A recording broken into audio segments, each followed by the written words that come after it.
그런즉 우리가 무슨 말을 하리요? 은혜를 더하게 하려고 죄에 거하겠느냐?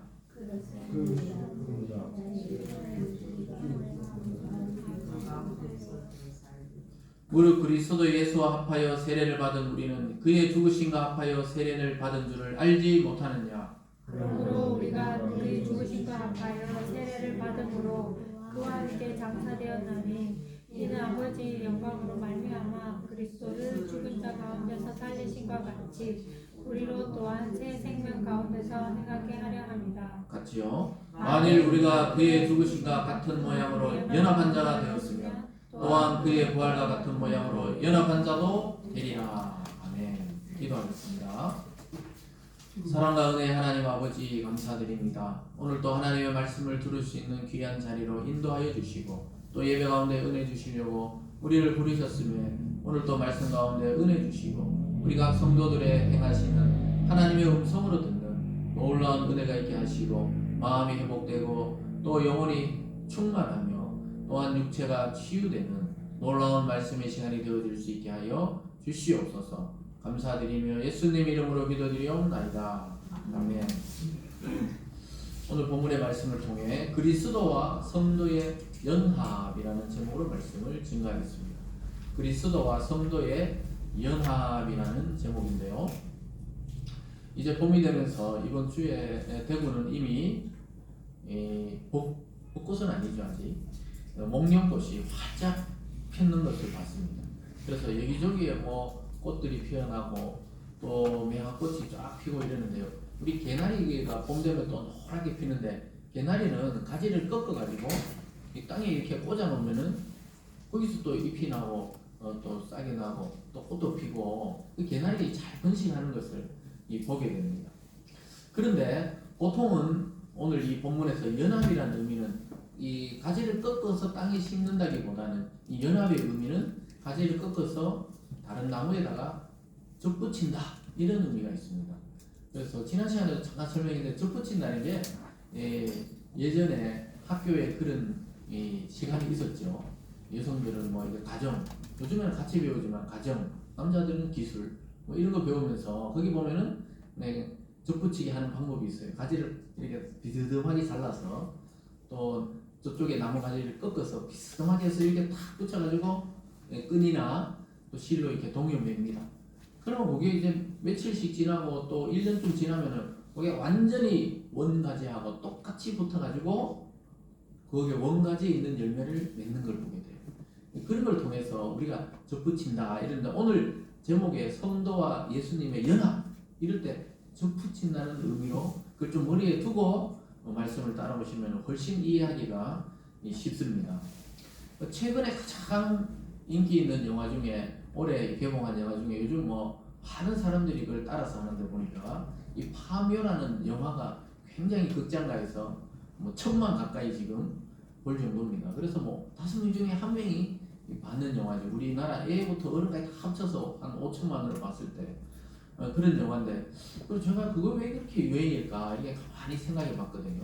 이 조상의 묘를 잘못 써가지고 그 아들도 죽고 또 손자까지 지금 태어난 손자까지 막 죽을지도 모른다. 이런데 사람들이 무슨 유전병인가 이렇게 생각했는데 왜 무당이 또 가가지고 하는 말이 묘자리다. 묘자리 뭐 하여튼 이렇게 예고편을 보니까 그렇더라고요. 묘바람이다 이렇게 하는데 참 우리나라는 아직까지도 그러한 어떻게 보면 미신이고 어떻게 보면 민간 신앙이고 이런데 굉장히 영향을 받는데 사람들이 왜 이런 데 대해서 영향을 받을까 깊이 제가 이렇게 혼자 깊이 묵상을 해봤어요. 사람들이 21세기 얼마나 과학이 발달하고 요즘 막 핸드폰으로 뭐 해외에 있는 사람하고도 통화하는 이런 시대 살면서도 예전부터 내려오는 그 묘자리를 잘 써야 후손이 잘 된다더라. 이렇게 조상과 지금 사람이 연결되어 있는 것처럼 이렇게 묘사하죠. 물론 연결되어 있습니다. 유전이 되어 있고 부모로부터 또 할아버지로부터 그 위에 증조, 고조 이렇게 할아버지로부터 전부 유전이 되고 또 이 체질이라든가 이런 게 연결이 되어 있지만 죽어서도 귀신이 되어서 막 찾아와서 어떻게 괴롭힌다. 이 성경하고는 완전히 다른 이야기죠.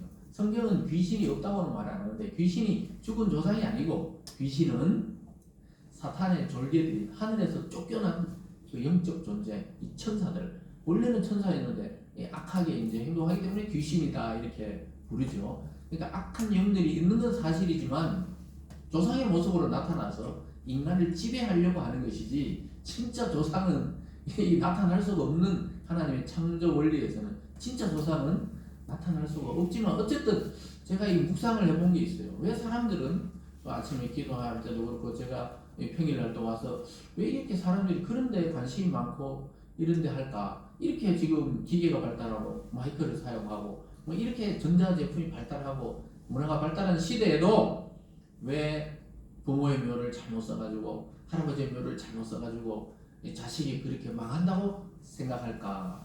이렇게 생각해보면서 제가 사람들이 굉장히 마음들이 공허하다는 것을 깨닫게 되었습니다. 사람들이 마음이 둘 곳이 없는 거예요. 지금 마음이 이게 떠다니는 먼지처럼 이 부유물처럼 왔다 갔다 하는 거예요. 그러니까 막 그런 거에라도 그냥 의지를 해보려고 하는 거죠. 그래서 굉장히 이 사람들이 마음이 공허하다는 것을 깨닫게 되었습니다. 왜냐 그래서 막 이 조상하고라도 연결이 되면 좋겠다는 거지 이제.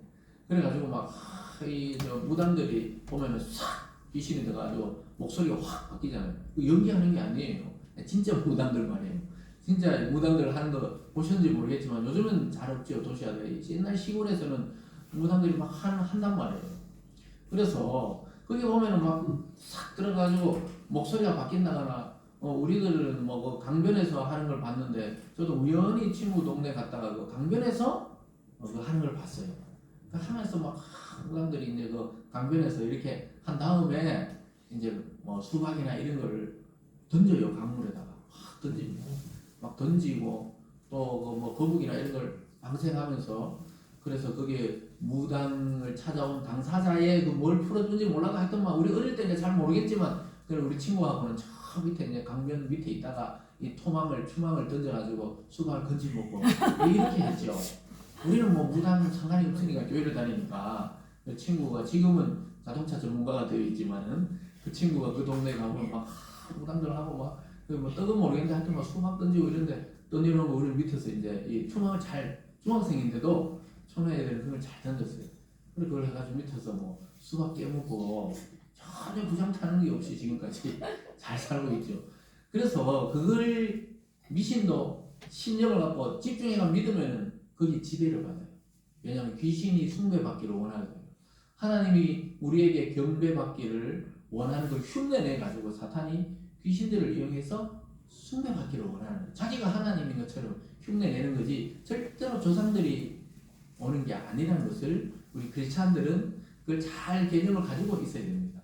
제가 왜 이야기를 하냐면 그래서 거기서 무당들이 오면 접신을 한다 그러잖아요. 접신. 소위 말해 그게 연합의 의미와 굉장히 비슷합니다.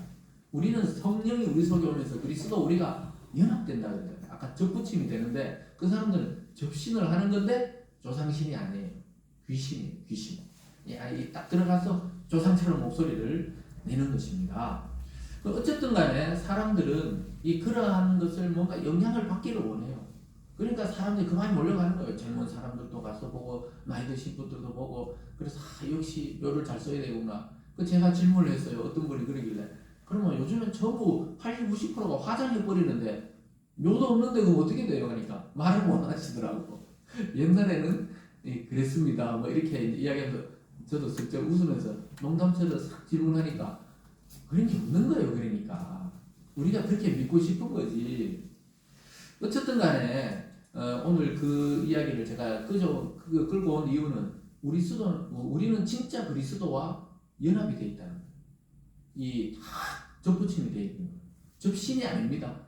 영적으로만 딱 한 몸으로 아까 이 끈으로 묶어 놓듯이 가지가 그러면은 한 1년쯤 지나면은 그 뿌리에서 올라오는 진액을 그 가지도 같이 받기 때문에 다른 나무에서 꺾어온 것도 그 원 기둥과 같은 열매를 맺거든요. 그래서 우리가 그리스도와 연합되어 있기 때문에 십자가에 그리스도가 죽었을 때 우리도 죽은 것으로 하나님이 여기시고 그가 부활할 때 우리도 부활한 것으로 여기시면서 사도 바울이 이야기하기를 그래서 예수님은 부활의 첫 열매다 그러잖아요. 여러분 나무에 첫 열매가 내리면 그 다음부터는 둘째 열매, 셋째 열매, 계속 열리는 것처럼 저와 여러분도 언젠가는 그리스도와 함께 이 부활의 열매로 맺히는 것입니다. 그래서 그리스도와 딱 한 몸으로 연결되어 있는 거예요. 그래서 이 시골에 사는 분들은 잘 아는 건데 예전에는 배나무가 있으면 거기다 돌배나무 가지를 갖다가 접붙임해가지고 참배를 만들거든요.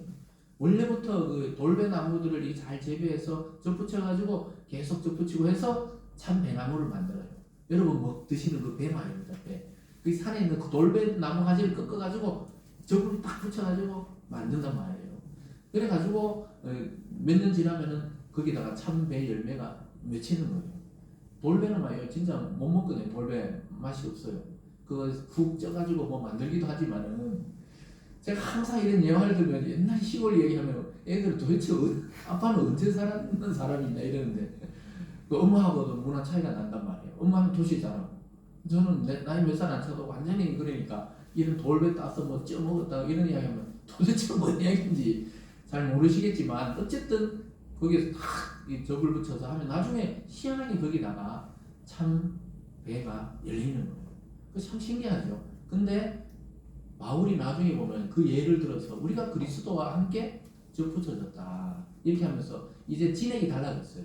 우리가 세상의 진액, 사탄의 진액, 또 뭐 내 욕망의 진액을 먹다가 이제는 그리스도의 그 진액을 먹기 때문에 지금 말씀을 듣고 계시잖아요. 이게 지금 진액을 마시는 거예요.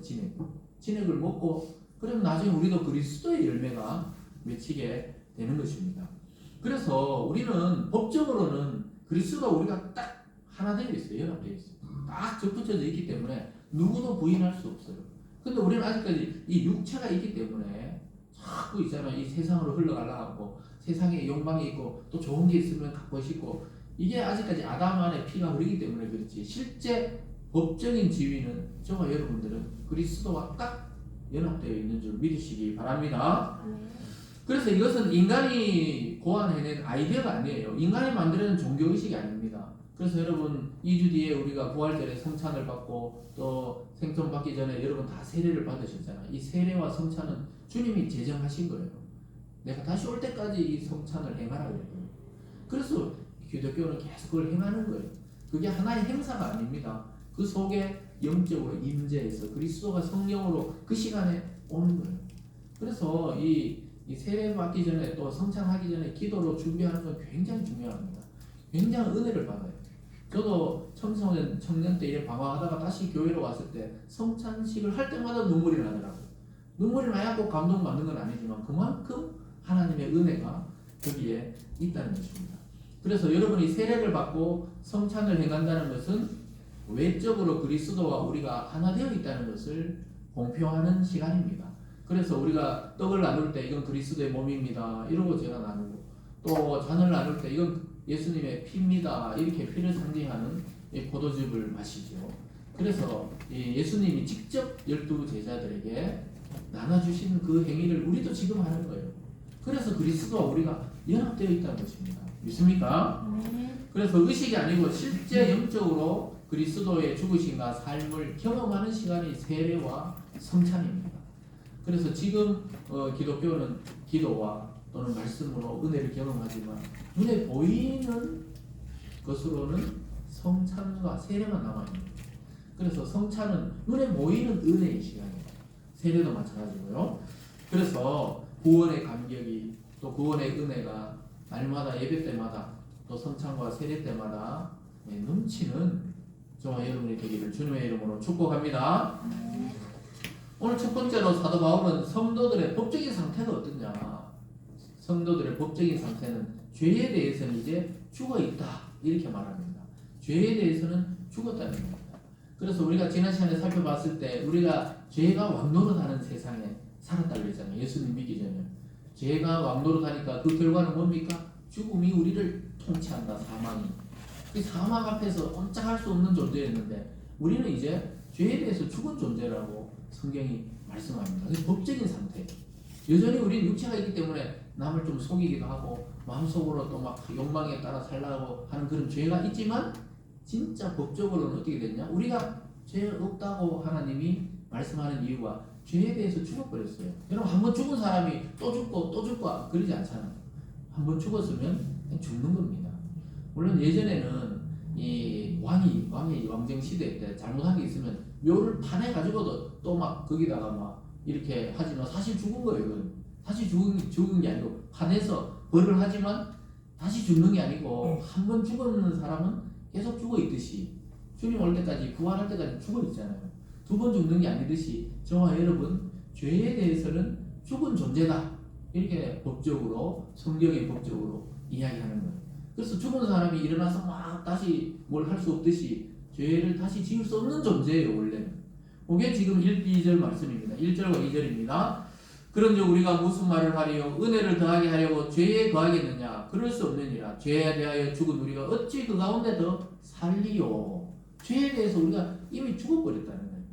근데 어떻게 다시 막 그 죄를 가운데 살겠냐 이 말이에요. 이해하셨죠?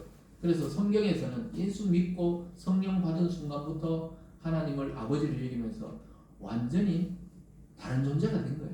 우리는 우리 자신이니까 잘 모르지만 성경을 통해 볼 때 법적으로 완전히 바뀐 겁니다.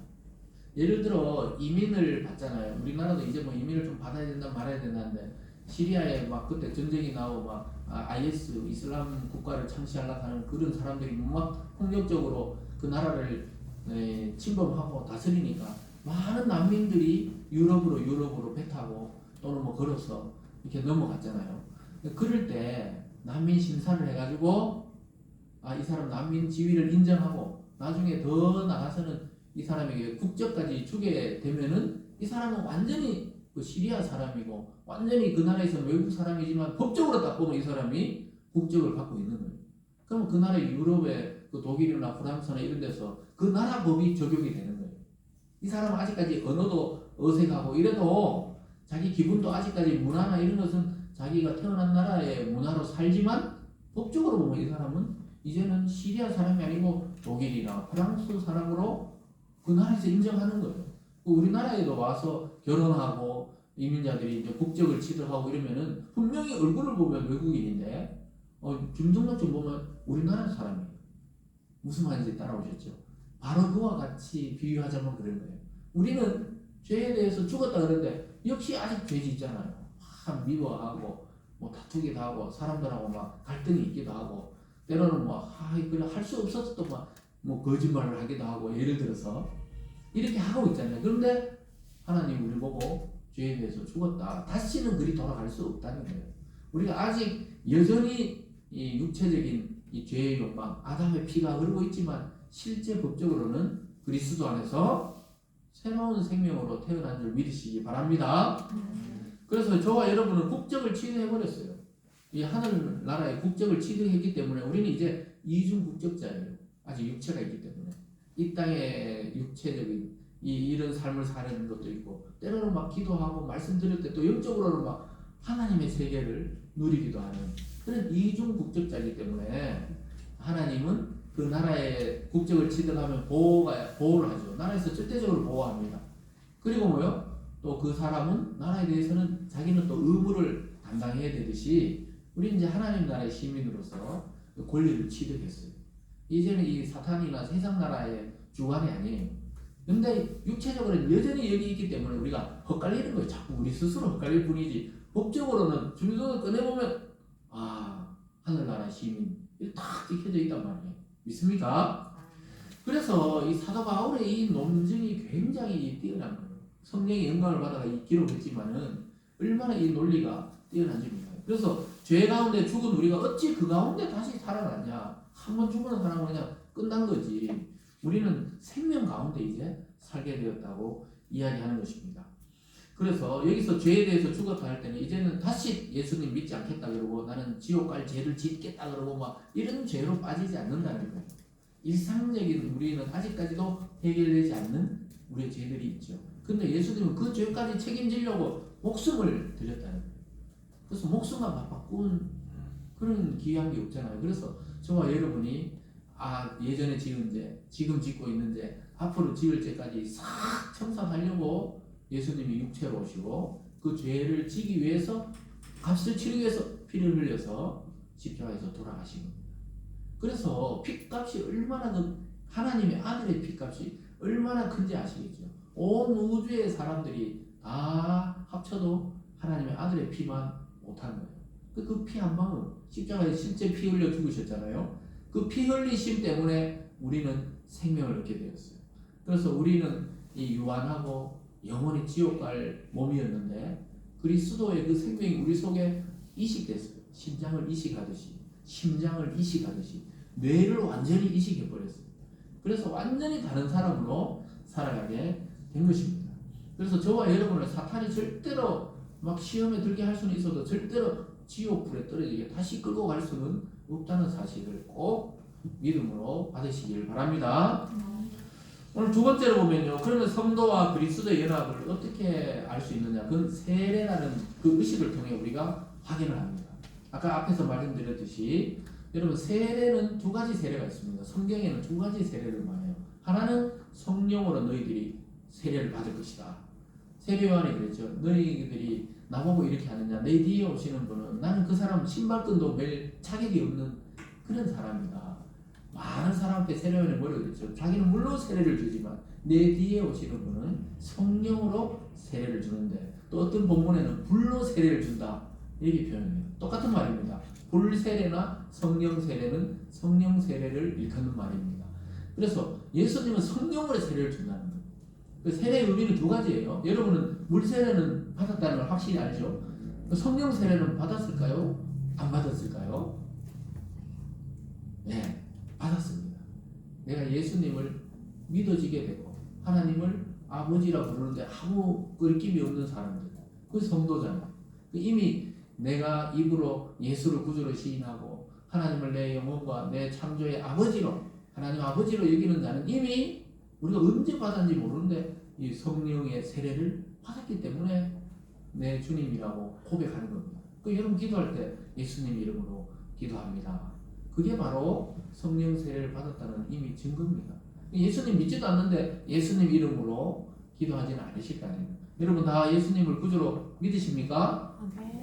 그럼 이미 성령 세례를 받은 거예요. 내 마음이 뜨거웠든지 차가웠든지 그건 감정적인 거고 법적으로 이미 성령 세례를 받고 그 왜 또 물 세례를 받습니까?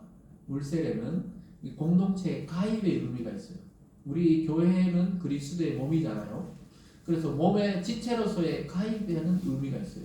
또 하나는 내가 그리스도에게 순종한다는 첫 순종에 공포하는 날이 세례받는 날입니다. 그래서 세례받는 게 때로는 막 아무것도 아닌 것 같지만 사실은 하나님 앞에 또 우리 성도들 앞에 내가 세례를 받을 때 하나님 앞에 첫 순종하는 거예요.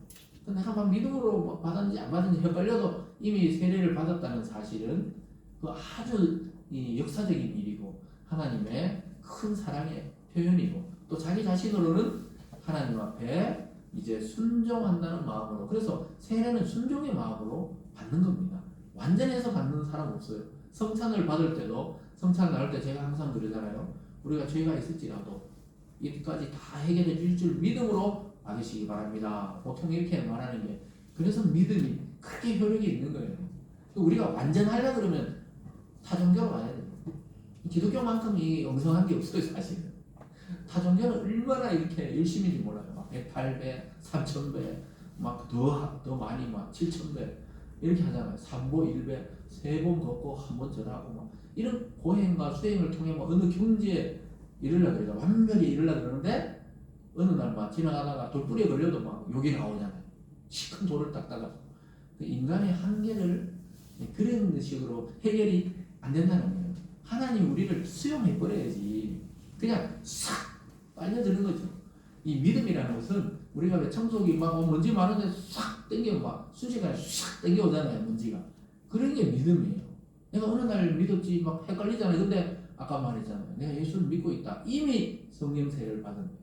근데 날짜를 모른다고 막 날짜를 알아야 된다고 다시 예수님 영접하고 다시 고백하세요. 요게 이제 구원파의 그 이단의 요소입니다.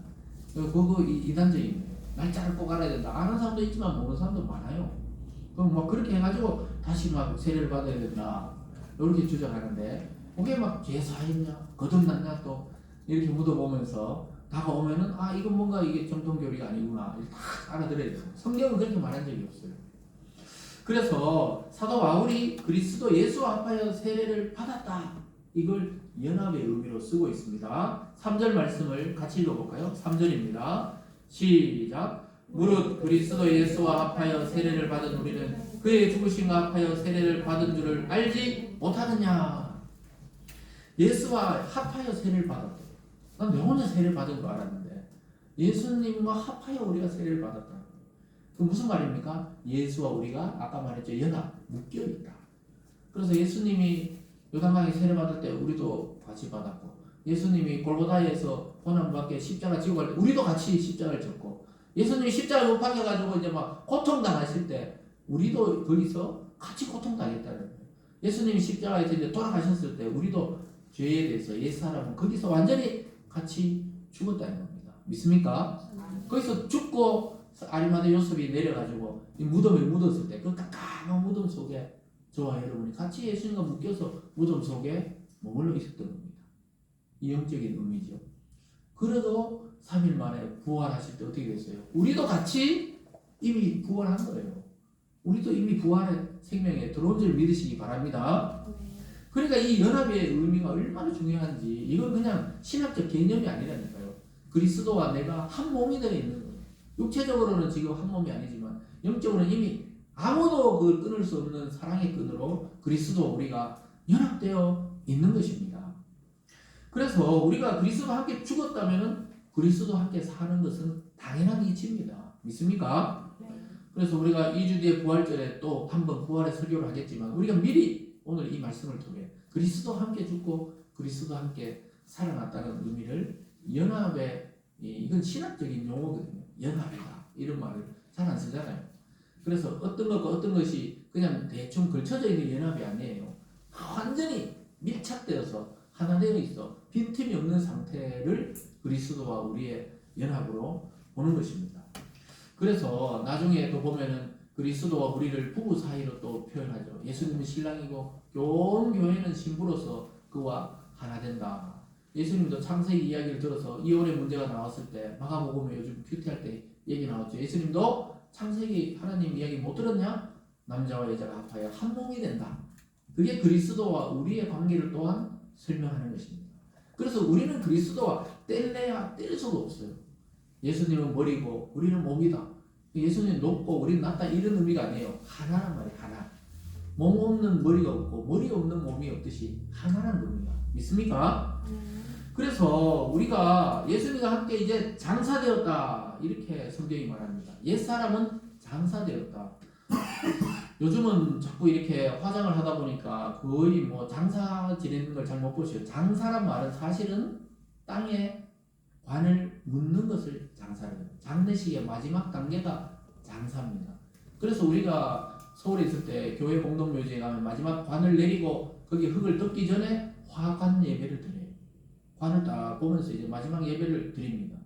화장터에 가면 화장 볼로 안에 이제 관이 들어가면 거기 이제 화관 예배를 드리죠. 땅에서는 다시는 볼 수 없는 순간이 그 순간이기 때문에 그걸 장사 지냈던 말이 땅에 묻었다 이 말이에요. 예수님 무덤에 장사됐다 이 말은 예수님을 이제 육체로 볼 수 없이 돌로 딱 그 안에 묻을 때, 그래서 우리가 장사 지낸다. 입관할 때는 그건 장사가 아니에요. 입관하고 그 다음에 발인하고 마지막에 하관할 때 이걸 장사라고 해요. 기독교 이 장례식이 얼마나 경건한지 몰라요 사실. 자세히 보면 있잖아요. 처음에 돌아갔을 때 임종 예배, 그 다음에 입관 예배, 그 다음에 하관 예배, 그 다음에 이제 마지막에 이제 하관 예배 끝나고 이제 뭐 가끔씩 유족들이 초청해서 뭐 유족 위로 예배 하기도 하지만은 마지막에 이게 끝입니다. 그래서 오늘 성경에 번역을 잘한 거예요. 우리가 그리스도와 함께 장사되었다 이 말이 완전히 끝났다는 거예요. 다시 막 흙을 뚫고 죽은 사람이 올라올 수 없듯이 우리의 옛사람은 이미 장사된 줄 믿으시기 바랍니다. 그래서 우리가 거기에 영향을 받으면 안 돼요. 옛사람은 죽어서 장사되었습니다. 장례식의 마지막 단계 묻혀 있는 거예요. 우리 옛사람은 이제 완전히 주님이 죽을 때 우리 같이 죽은 거예요. 다시 살아나면 안 돼요. 그래서 여러분들이 사람들이 교회 다니면서 너 많이 달라졌다 맞다 그래야 돼요. 우리 완전히 다른 사람입니다. 야 옛날에 니 같이 놀고 같이 뭐죄 짓고 나는 그 사람 아니다. 난 잘 모른다. 왜 죽었기 때문에 이미 나는 한번 죽었다. 이렇게 선언하셔야 됩니다. 그래서 바울이 앞에서 그 죄 가운데 다시 살 수 없다 이래 한 말의 의미가 거기 있습니다. 이미 그리스도가 장사될 때 저와 여러분도 같이 장사된 것입니다. 십자가 위에서 같이 장사되어서 아리마다의 요셉이 무덤에 묻을 때 저와 여러분은 거기에 예수가 묶여서 같이 장사된 것입니다. 그래서 옛날 내 모습은 완전히 장사된 거예요. 주님 안에서 뭐 영적인 뭐 법적인 의미는 우리는 완전히 지금 새 사람으로 살아가는 것입니다. 그래서 왜 이렇게 그리스도께서 죽어야 했습니까? 우리를 다시 살리기 위해서. 그리고 하나님 앞에 바로 우리의 부활해서 우리와 함께 바로 하나님 보좌 앞으로 올라가셨습니다. 4절 말씀에 보면 이런 말씀이 있어요. 4절입니다. 그러므로 우리가 그의 죽으심을 합하여 세례를 받음으로 그와 함께 장사되었나니 이는 아버지의 영광으로 말미암아 그리스도를 죽은 자 가운데서 살리신 같이 우리로 또한 새 생명 가운데서 행하게 하려 함이라.